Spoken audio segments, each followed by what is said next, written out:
1 साल अज्ञातवास जंगल में रहना, किसी के दास दासी बन के रहना सरल काम तो नहीं है। जबकि अर्जुन जैसा भक्त कौन होगा, फिर भी उन्हें कष्ट उठाना पड़ा। भगवान राम तो स्वयं भगवान थे, 14 साल का कष्ट। माता सीता तो साक्षात लक्ष्मी थी, फिर भी दर दर की ठोकर जंगल में लकड़ियां काट काट के बच्चों का लब उसका लालन पालन किया। इसी प्रकार अब आप कहते हैं कि जब हम भक्ति करें तो फिर कर्म ही का फल भोगना है, तो भक्ति का अर्थ क्या है? बात ऐसी है बेटा कि कर्म तो अपनी जगह है, कर्म तो हमें भोगनी है, हमें भी भोगना है, आपको भी भोगना है। भक्ति सिर्फ इसलिए की जाती है, इसलिए नहीं की जाती कि भगवान हमें पैसे वाला बना दें, भगवान हमें धन धान्य से भर दें, घर में सब कुछ हो। भक्ति का मतलब पैसा पाना नहीं, भगवान से बेटा बेटी मांगना नहीं। अरे भगवान की भक्ति आपको जो देगी, कोई कर्म में इतनी ताकत नहीं है कि आपको वो दे सके। अब उदाहरण से समझो, विभीषण को लंका का राजा बना दिया, क्या विभीषण का कोई ऐसा कर्म उसे राजा बना सकता था? कर्म अच्छे करता था फिर भी लाते खाता था, रावण लात मार के निकालता था, उसके कर्म का भी उसे दंड मिला। पर भगवान की भक्ति जो की, उस भक्ति का भी फल, कर्मों का फल यदि मिलता है तो भक्ति का फल भी मिलता है। थोड़ा सा देर है, विभीषण को भक्ति का फल मिला। उस कोई व्यक्ति ऐसा कितना कर्म करता है कि वो लंका का राजा। भगवान कर्मों के फल को नहीं देखते कि तुमने भक्ति हमारी कितनी की। जब भक्त शरण में चला जाता है तो भगवान भूल जाते हैं कि कितना बड़ा पापी और पतित है, उठा करके राज सिंहासन पर बैठा देते हैं। दूसरा सुग्रीव भी लाते खाता था भाई की, दर दर की ठोकर खाता था, उठा के बैठा दिया। तो भगवान बेटा, भगवान जो दे सकते हैं कोई नहीं, इसलिए गलती हम लोगों की है कि हम उम्मीद क्या करते हैं, हे भगवान हम तुम्हारे इतने बड़े भक्त हैं, तुमने हमें बेटा भी नहीं दिया। हे भगवान हम तुम्हारे इतने बड़े भक्त हैं, रहने को घर भी नहीं दिया। हे भगवान तुम्हारे हम इतने बड़े भक्त हैं, हमारा पति नहीं सुनता, बेटा नहीं सुनता। भगवान की भक्ति का मतलब ये नहीं कि तुम्हारा बेटा सुने, तुम्हारी बेटी सुने, तुम्हारा घर बन जाए। जो भाग्य, सुदामा ने सारी जिंदगी गरीबी देखी है, क्या सुदामा से बड़े भक्त आप और हम हैं? क्या हो सकते हैं? नहीं। लेकिन सुदामा से ज्यादा हमारी शिकायतें हैं। सुदामा की तो एक भी नहीं थी, सारी जिंदगी भीख मांगकर गुजारा किया, सारी जिंदगी भगवान की भक्ति की, और मांगने नहीं गए, 4 मुट्ठी चावल अपनी हैसियत के अनुसार देने गए। जब सारी जिंदगी उन्होंने भक्ति की और फिर भी गरीबी में रहकर शिकायत नहीं की, तब भगवान ने देखा कि भक्त पक्का है। 50 रुपए का घड़ा जो खरीदती हो ना मेरी बहन, उस घड़े को भी कुम्हार हफ्ते भर पकाता है भट्टे में, महीनों तक पकता है। वो कम से कम 10 दिन की आग तो देता होगा, तब जाके वो काले से लाल होता है, माटी पक जाती है तो लाल हो गया। अरे घड़े को भी पकने के लिए आग में उसे डालना पड़ता है। तो भगवान जब अपने भक्त को पकाएंगे तो थोड़ा तो दुखों की आग में तपाएंगे कि देखें कितना कच्चा कितना पक्का। इसलिए हर हाल में गोविंद का स्मरण करो और ये मत कहो कि हमें भगवान से कुछ चाहिए।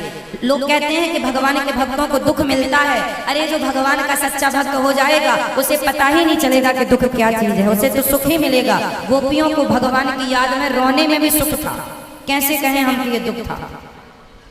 इसलिए जो हो गया उनका वो दुख तो है ही नहीं।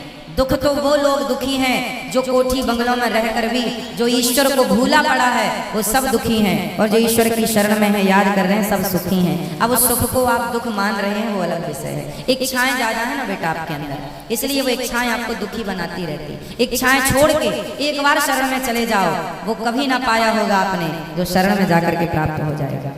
एक बार सच्चे होकर जाना। गुरुजी एक प्रश्न और है, जैसे मैं आसपास देखती हूँ, मेरे आसपास जीवन में भी देखती हूँ, जो भक्त है चलो उनका मैं समझ गई कि वो दुख है, क्यों है, भक्ति का क्या महत्व है। लेकिन जो भक्त को दुख दे रहा है, जो उसको गाली दे रहा है, उसको उस चीज का एहसास भी नहीं होता। मुझे नहीं समझ आता वो क्या सोचता है, वो ऐसा क्यों करता है, और उसका पूरा जीवन अच्छे से चल रहा होता है और वो भक्त रो रहा होता है, और उसका पूरा जीवन अच्छे से चलेगा। अगर उसको सजा मिलेगी तो वो भी मरने से कुछ दिन पहले, तो उसका जीवन तो मजे से गया, और भक्त का पूरा जीवन रोने में या कष्ट में तकलीफ में गया। तो फिर उसका भक्ति ना करना या करना, उसमें क्या, उसमें अंतर हो गया। फिर वो तो दुख दे के मजे कर रहा है, अंत में 4 दिन भुगत लिया और फिर चल लिया। वो बेचारा भक्त पूरा टाइम रोता रहता है। जो भक्त होता है ना बेटा, आप किसी भक्त को जाकर पत्थर मारिए, आप किसी भक्त को जाकर के लाठी और जूते से मारिए, तो मारने वाले की तरफ भक्त जब देखता है ना तो वो ईश्वर से प्रार्थना करने लगता है, हे भगवान इसने मुझे जूते मारे हैं, हे भगवान इसने मुझे पत्थर और लाठियां मारी हैं, हे भगवान इसे क्षमा कर देना। क्योंकि भगवान बड़े गुस्से में आ जाते हैं जब कोई भक्त को मारता है। पर वो भक्त, आज की कथा सुनी आपने, द्रौपदी के 5 बेटों को मार डाला था अश्वत्थामा ने, और भगवान ने पूछा कि बता क्या करूं इसके साथ, तो द्रौपदी ने क्या कहा, छोड़ दो छोड़ दो। कोई भक्त यदि बदले की भावना रखे बैठा है तो भक्त हो ही नहीं सकता। भक्त तो ये चाहता है कि इसने गलती की है पर भगवान इस पर क्षमा करना, और भगवान क्षमा करते नहीं है। विभीषण को लात मारा रावण ने, मारा लात मारा भगवान ने, भगवान को भक्त को भगवान ने कहा रावण तुमने मेरी छाती में लात मारे होते ना मैं तुम्हें माफ कर देता, तुमने भक्त को मारा है इसलिए माफ नहीं सर्वनाश करूंगा, कर दिया।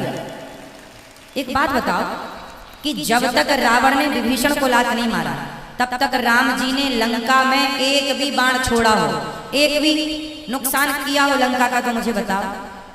रावण ने सीता माँ को चुराया, जयंत ने सीता माँ के चरणों में चोंच मारी थी तो बाण छोड़ दिया था, त्रैलोक्य में जयंत को बचाने वाला नहीं मिला, चरणों में चोंच मारी थी केवल, और रावण तो पूरी सीता उठा कर ले गया।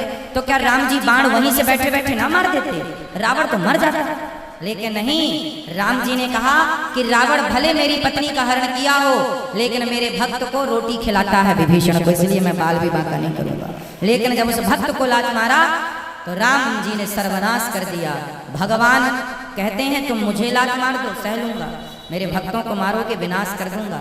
इसलिए मेरी बहन आप जो कह रही हैं कि भक्तों का अपमान करके लोग मजे से रहते हैं, नहीं, उनको जब मिलेगा ना दंड, भगवान थोड़ा सा देर, God mills grind slow but sure, ईश्वर थोड़ा धीरे चक्की चलाते हैं।